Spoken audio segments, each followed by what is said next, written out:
পক্ষে, হাদিসের পক্ষে, ইমানের পক্ষে, আল্লাহকে যারা আল্লাহ বলে ডাকে, আসুন সকলে ঐক্য হয়ে একতার সঙ্গে রাজ ক্ষমতা দখল করি, করে রাজ ক্ষমতা দখল করে এইদেরকে গর্ব, এটা হতে পারে না। তার জন্য যদি প্রয়োজন পড়ে আমরা আমাদের জীবনকেও, যেমন ব্রিটিশের বিরুদ্ধে আমাদের বাপদাদারা জীবন দিয়েছিলেন, ঠিক তেমনি ভাবে আমরাও আমাদের জীবনকে উৎসর্গ করব। তাতে শাসক দল বলুন আর বিজেপি বলুন, বোম, গুলি, পিস্তল, যার যা খুশি সেটা ব্যবহার করতে পারে। আমাদের আজকের উত্তরপ্রদেশের বুল্ডোজার, কবরস্থানে বুল্ডোজার চলছে, কালকে আমার গ্রামে চলবে, প্রত্যেকটা মুসলিম মহল্লায় চলবে। কারণ আমার মসজিদ ওয়াকফে লিল্লাহ, আমার মাদ্রাসা ওয়াকফে লিল্লাহ, আমার কোরআন ওয়াকফে লিল্লাহ, আমার হাদিস ওয়াকফে লিল্লাহ। বাংলার জনগণ তাদেরকে হিসাবটা সঠিকভাবে বুঝে নেবে। এবং এই 3 এমপি শুধু নয়, তৃণমূলের আরো এমপিরা ছিল, চুপচাপ মেরে হাতটা গুটিয়ে বসেছিল। ওয়াকফ বিলের ভোটাভুটিতে 3 এমপিকে দেখা যায়নি, তাদেরকে কে করা হয়েছে, কি বলবেন এই বিষয়ে? দেখুন, আপনারা বলছেন 3 এমপিকে দেখা যায়নি, আমি এই বিষয়টা তো বলেই দিয়েছি, তারপরেও ফের বলছি, বাংলার জনগণ তাদেরকে ছাড়বেন। বাংলার জনগণ তাদেরকে হিসাবটা সঠিকভাবে বুঝে নেবেন। এবং এই 3 এমপি শুধু নয়, তৃণমূলের আরো এমপিরা ছিল, চুপচাপ মেরে হাতটা গুটিয়ে বসেছিল। কারণ 12টা থেকে যতক্ষণ পর্যন্ত এটা চলেছে, ততক্ষণ পর্যন্ত বিভিন্ন চ্যানেলে লাইভ টেলিকাস্টগুলো আমরা দেখেছি, যখন অনেকগুলো মানুষ যারা এই ওয়াকফ সংশোধনী বিলের বিরুদ্ধে বক্তব্য দিচ্ছিলেন, তখন তারা মাথা গুঁজে বসেছিল। তারা হাততালিও দেননি আর হাত চাপড়ানোনি, আর তারা সেই বিলের বিরোধিতা করে সেই উচ্চ স্বর, উচ্চ মেজাজ তাদেরকে দেখা যায়।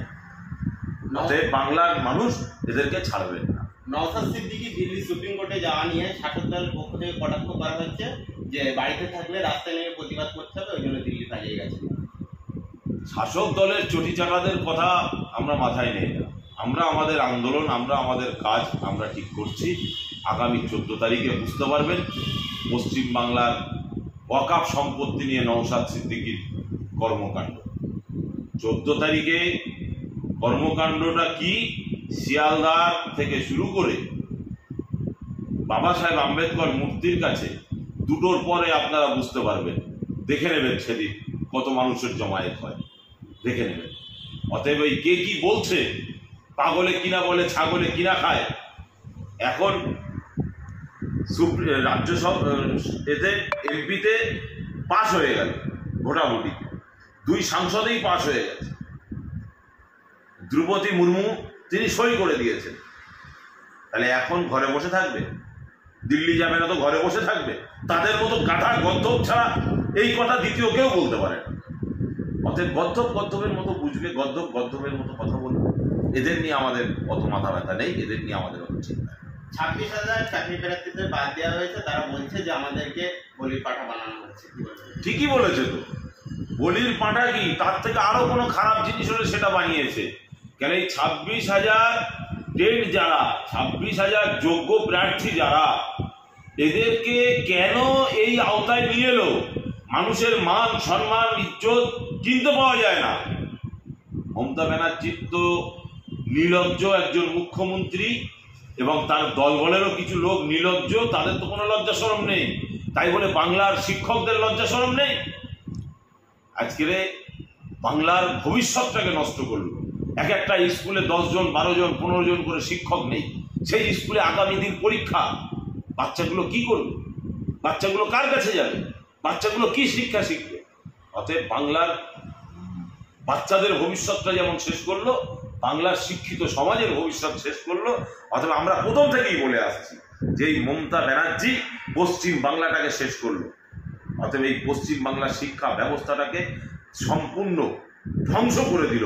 তার দায় মমতা ব্যানার্জি, একে এখনই পদত্যাগ করা উচিত।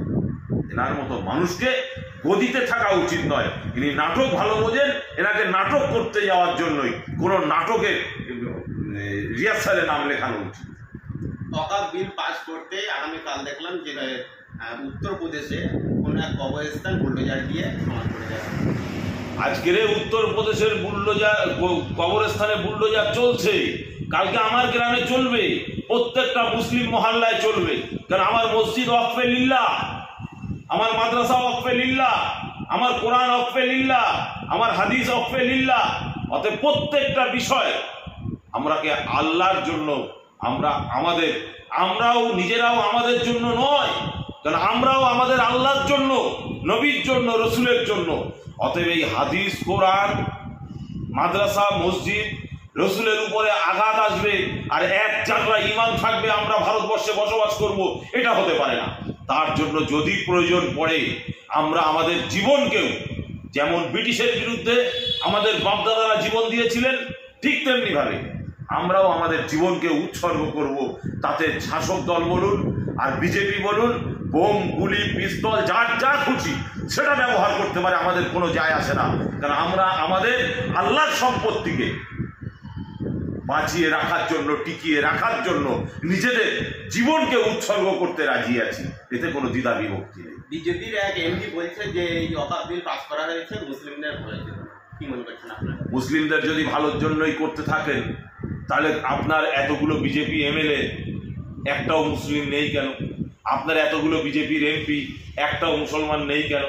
আপনি যদি বিজেপির মুসলমানদের এত ভালো করতে চান, তাহলে মুসলমান নেতাদেরকে আমরা দেখেছি ধরে ধরে জেলের মধ্যে ভরেছেন কেন? আমরা দেখেছি মুসলমানদের বাড়িগুলোতে বুলডোজার চালিয়েছেন কেন? মুসলমান বনটাকে শিক্ষা ব্যবস্থা থেকে সরিয়ে দেওয়ার জন্য তার পিছনে লোক লাগিয়ে দিয়েছেন কেন? আমরা দেখেছি মুসলমানদের একমাত্র এই রাজ্যের বিজেপি যে যতটা ক্ষতি করেছে, সারা পৃথিবীতে এত ক্ষতি হয়নি। আর সেই বিজেপি যদি বলছে, আচ্ছা আপনারা ভাবুন তো, ডবল ইঞ্জিনের সরকার অনেক রাজ্যে তো চলছে, রাজ্য সরকার বিজেপি, কেন্দ্র সরকার বিজেপি, সেখানে মুসলমানদের কি উন্নতি হয়েছে? সেখানে মুসলমান ছেলে মেয়েদের কি উন্নতি হয়েছে? সেখানে মুসলমান মা বোনদের কি উন্নতি হয়েছে? অতএব এই নাটক, ধান্দাবাজ, ধোঁকাবাজ, এদের কথাবার্তাটাই এরকম। এরা আদানি আম্বানির হাতে এদের টিকিটা বাঁধা আছে, যার কারণেই শিক্ষা, স্বাস্থ্য, কর্মসংস্থানের কথা ভুলিয়ে দাও, দেশের উন্নয়নের কথা মানুষকে ভুলিয়ে দাও। এক একটা সময় এক একটা বাজেট নিয়ে আসো, মানুষকে সেটা নিয়ে মেতে থাকতে দাও, আর আমরা আদানি আম্বানির কাছে সাধু সেজে কোটি কোটি টাকা রোজগার করব, সেই প্ল্যান প্রোগ্রামটাই এরা। এতদিন বিজেপি বলে এসছে যে হিন্দি রাষ্ট্র কায়েম করবে, সেই জন্য কি এই ওয়াকফ বিল পাস? এটা তো পরিষ্কার, এটা তো পরিষ্কার। কেন? আরএসএস এর কাছে নাগপুর থেকে এদের পরিচালন হয়, অতএব নাগপুরের যেটা স্ট্যাম্প মেরে দেবে সেই কাজটাই এদের করতে হবে। কেন? নাগপুর এদের পরিচালনা করে, এই রাজ্যের তৃণমূল আর কেন্দ্রের বিজেপি, এই দুটো দলকেই পরিচালনা করে আরএসএস। মোহন ভগবতের কথার বাইরে এরা চলতে পারবে না। অতএব এই পুরো আরএসএস পরিচালিত ভারতবর্ষ, এর বিরুদ্ধে নওশাদ সিদ্দিকী যেভাবে আন্দোলন করছেন, আরো বিভিন্ন রাজনৈতিক ব্যক্তিত্বরা যেভাবে আন্দোলন করছেন, আগামী দিনে বৃহৎ ভাবে আন্দোলন হবে, একসঙ্গে হবে, ঐক্যর সঙ্গে হবে। সেদিন বোঝা যাবে কে কার মায়ের কত দুধ খেয়েছে, সেদিনকে বোঝা যাবে। এই ওয়াকফ বিল নিয়ে মুসলিম সমাজের জন্য কি বার্তা দেবেন?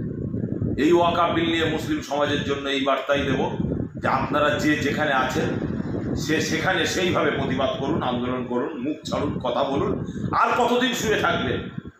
আপনার কোরআন চলে যাবে, আপনার মসজিদ চলে যাবে, আপনার মাদ্রাসা চলে যাবে, আপনার কবরস্থান চলে যাবে, আপনার খানকা চলে যাবে, আপনার দরবার চলে যাবে। আর কতদিন বিভিন্ন রকম মাসলা দেখাবেন, বিভিন্ন রকম ফেরকাবাজি করবেন, বিভিন্ন রকম দলবাজি করে আর কতদিন বিভক্ত হয়ে থাকবেন? আসুন, কোরআনের পক্ষে, হাদিসের পক্ষে, ইমানের পক্ষে, আল্লাহকে যারা আল্লাহ বলে ডাকে, আসুন সকলে ঐক্য হয়ে একতার সঙ্গে রাজ ক্ষমতা দখল করি, করে রাজ ক্ষমতা দখল করে এইদেরকে গলার টুটি ধরে ওই রাজ সিংহাসন থেকে গণতান্ত্রিক পদ্ধতিতে নামিয়ে এনে রাস্তায় ফেলি। তাহলেই দেখবেন এই রাজ ক্ষমতা আপনার নেই বলেই আজকের আপনার এই দশা, এই অবস্থা।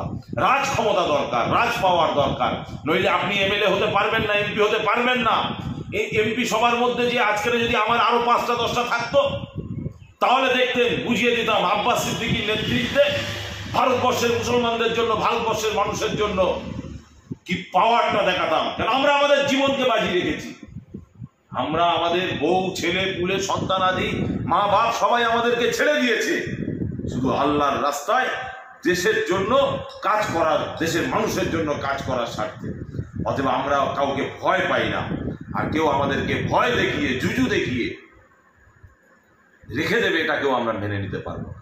আগামী দিন ঐক্য হবে, একতা হবে, লড়াই সংগ্রাম হবে। বাংলার মুসলমানদেরকে বলবো, নওশাদ সিদ্দিকীর সঙ্গ দিন, 7 দিন ভোট আপনি যাকে দেবেন দেন, অন্তত এই ওয়াকফ বিলের পক্ষে একত্রিত হন, একটা জায়গায় আসুন, এসে রাজ ক্ষমতা দখল করুন, রাজ পাওয়ার দখল করুন। নওশাদ সিদ্দিকীর সঙ্গে বসুন, নওশাদ সিদ্দিকীর চিন্তাধারাকে আপনার চিন্তাধারার সঙ্গে মিলিয়ে দেখুন, নিশ্চয়ই এক হবে।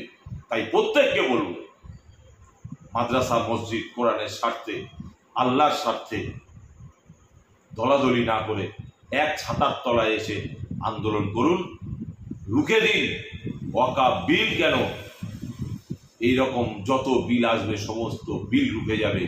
কৃষক ভাইরা যদি পারে, আমরা কেন পারবো না? তাই বলি, আসুন আগামী 14 তারিখে আবার সকলকে আহ্বান করছি, শিয়ালদাতে দেখিয়ে দিন বাংলার মানুষের ক্ষমতা, বাংলার জনগণের ক্ষমতা, বাংলার জনগণের ঐক্য, একতা। শিয়ালদা থেকে এই মহৎ মিছিল, এই মিছিলে, মহা মিছিলে, ওয়াকফ বাঁচাও মহা মিছিলের দলে দলে যোগ দিন।